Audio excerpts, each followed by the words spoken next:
Right now, though, we go to the hotline where we welcome in our favorite Fox Sports analyst, writer. I don't know. I'm really fond of Joe Davis. Wow. Wow. That was really unnecessary. I know, but I think he enjoys it. I think he appreciates it, what I was doing there. You can find him on Twitter at David Helman _, where at some point he will be trying to contain LaShawn McCoy on speak. He is David Helman. David, what's going on? I do appreciate it, Reginald. You're right. Against my better judgment, I find you very funny. And also, I don't deal well with praise. So, hey, guys. Wow. I don't either, so it works great. Wow, exactly. Don't let him do that to you, David Helman, okay? You are number one, a star in this business. No. Embrace it. Reggie gets me more than you. I don't like that. I like being told I'm trash. First of all, I don't like the implication, number one. Number two, I need you. What, the implication that I know him better? Exactly. I don't like that. I don't like that. But number two, like Reg, accept the compliments, damn it. Accept it, embrace it, love it, live it. Okay? I'm working on that. I'm working on that in therapy and just in my life in general. We're getting there. I'm better. I'm better than I used to be. Therapy, boys. Woo! Let's do it. Thank you. Thank you. I appreciate it. David, lovely having you on the program. And by the way, not only do the TV thing, you also write as well. You've been a little bit more busy these days when it comes to writing about what's going on in training camp from Oxnard, California. What's been some of your bigger takeaways so far as we get ready to conclude the second week of training camp for the Cowboys? Oh, look, man, I'm all about transparency. I don't like to pull the wool over people's eyes. So I'll tell you right now.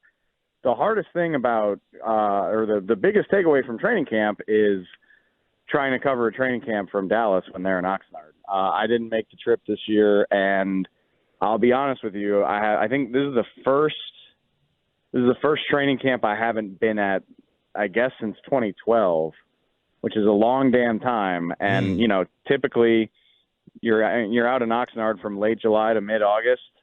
So I'm like, man, it's 30 degrees hotter here than what I'm used to. I'm not getting to watch one-on-ones and 7-on-7s and not getting to hang out on the beach at night when practice is over. Like, this is for the birds.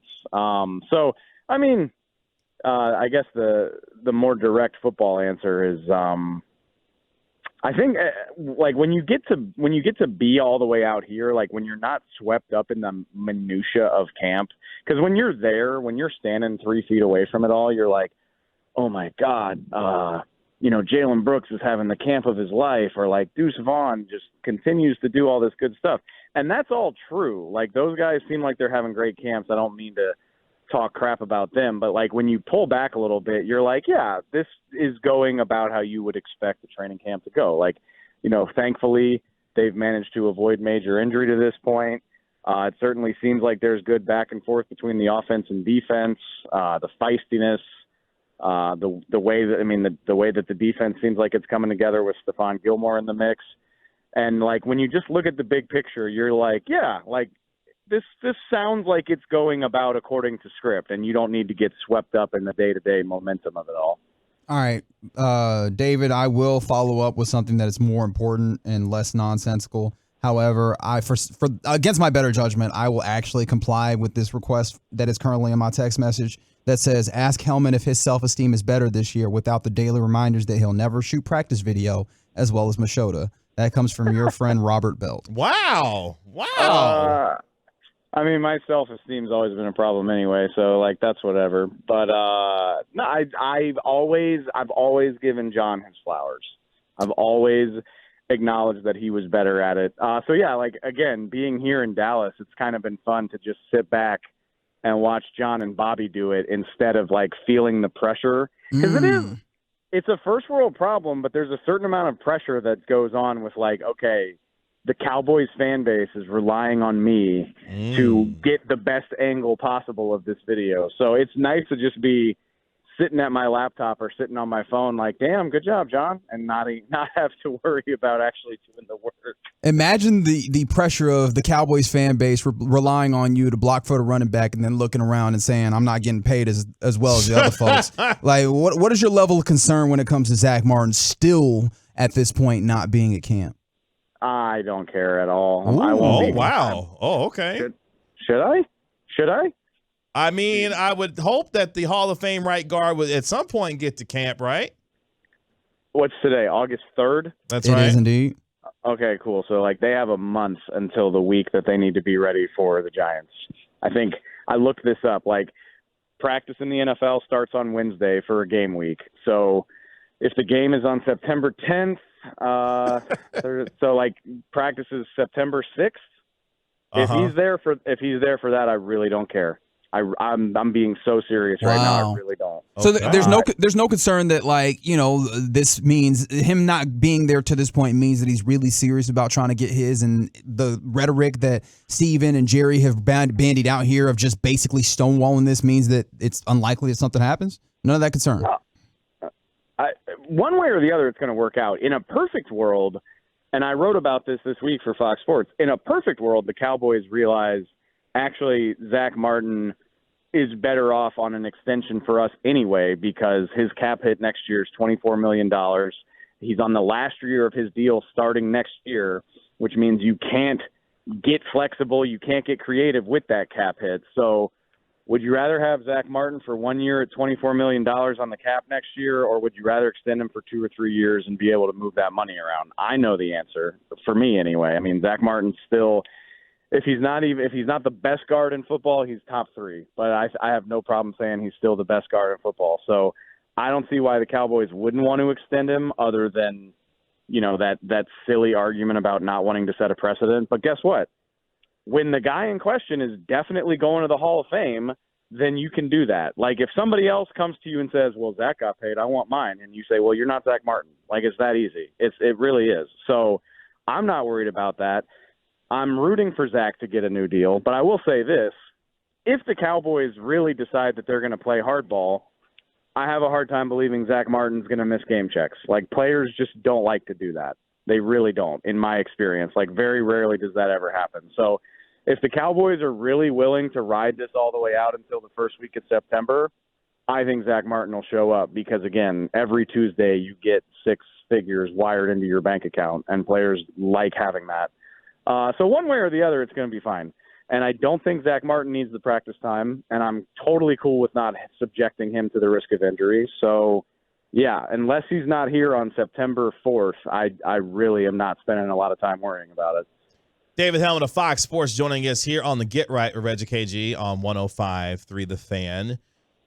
A lot has been made, David, by others in the media, including a certain partner of yours, when it comes to the comments made by Dak Prescott and Trayvon Diggs after Trayvon decided to get in the grill of his quarterback's face and have some things to say about him. What has been your take when it comes to the Trayvon Diggs, Dak Prescott healthy banter, as Dak likes to call it? I actually, I've been busy because I didn't go to California. I've been trying to be proactive. I wrote about this too today for Fox Sports.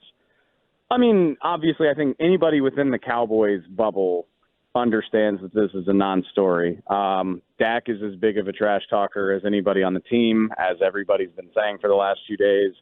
This has been normal since Trayvon Diggs got here in 2020. So, like, none of that bothers me at all. And the minute I saw it, I was like, yep, this is Dak and Trayvon being Dak and Trayvon. But, and I mean, it's just a pitfall of the situation. We talk about this all the time. They're the Dallas Cowboys. I went back and listened. I did y'all's show like a month ago.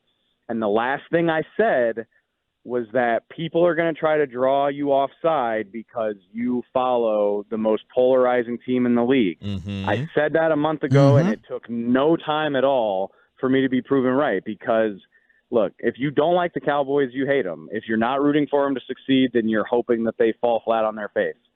The Cowboys are a favorite in the NFC this year. There's not a lot in the way of excuses why they shouldn't be successful. So people are going to seize on an opportunity to point out the flaws in that, whether it's shady or whether it's Joe Schmo. There's just a lot of people that enjoy it when the Cowboys aren't successful. And I think that's what you're seeing right here. And that is what is – if the Cowboys ever get back to the mountaintop, it's going to be so impressive because not only are they going to have to be good enough to win all those games, but they've got to overcome stuff like this. And it's just a reality of being around this team. If they don't love you, they hate you. We're talking to David Helman of Fox Sports right here on 105 Through the Fan. And David, I have to fight my natural inclination to just want to talk about conference realignment with you here. But is there something that, from these first couple of weeks of training camp that you've seen discussed in a certain way that you just feel like we've been missing the boat on? Is there anything that you're looking at and just like, why is nobody viewing it from this angle? I don't think so. I mean, I think I'm pretty good at my job, but we just talked about my self-esteem issues. Like, I certainly don't think I'm so good at my job that I'm seeing something that all of the very talented reporters out in Oxnard are missing. Fair enough. But I will just say, I will say, there's an annual hand wringing over like what happens in practice. And I think people, again, kind of lose the plot sometimes, whether it's like, oh my God, Dak threw 2 interceptions today, is like the point is to go out there and try stuff. Like the point is to work on chemistry, maybe try throws that you wouldn't try, maybe try block combos that you're not familiar with, or, working with offensive and defensive linemen that aren't familiar with each other. The whole point is that you're supposed to try stuff and see how it looks. And like, I don't direct this at the media. I mainly direct it at fans. But like, people think about practice like it's a game, and that's not the point. The point is not to play it the same way you would a game and try to finish with more points. Like, obviously, offense is trying to get the better of defense and vice versa. But there's all kinds of situational stuff, and there's all kinds of extra variables that go into it that we don't know about. And I think people lose sight of that sometimes, of like, yeah, I mean, practice by design is not always supposed to look clean. You're supposed to throw stuff at the wall. So again, not directing that at anybody in the media, but I just think in general that gets lost in the shuffle sometimes when we're trying to figure out who's having a great camp and who's not having a great camp and stuff like that.